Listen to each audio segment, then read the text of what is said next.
Hello, welcome to SuperBolter, world's easiest home design and renovation platform. To begin, find and select your floor plan on SuperBolter. Give your 3D home a name. Find your newly added floor plan in the My Homes page. Let's start designing your home. Click on Continue Designing. You'll now see your 3D home. To get a better look of your home, rotate the home and zoom in and out. To design a room, click on the All Rooms tab on the bottom right corner and select a room.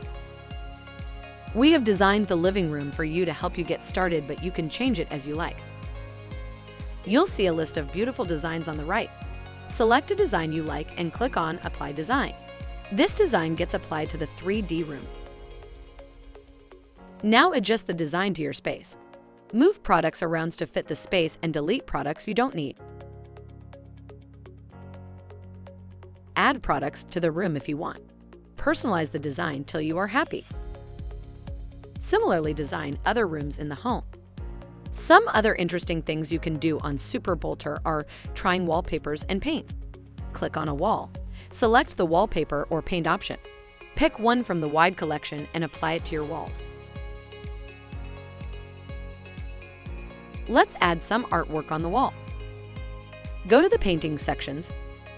Click on Try Product and place it anywhere in the room.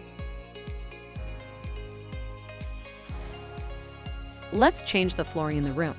Click on the floor and select the type of flooring you like. Pick an option and click on the floor to apply. It's that simple. Add some lights in your home. And here is the moment of magic. Click on the light bulb and see your home in different light modes. Now, let's take a final look of your home. Click on the walkthrough button in the bottom right corner. Use your arrow keys to navigate. Doesn't this seem like fun? Click the link in the description or go to superbolter.com and try it for yourself.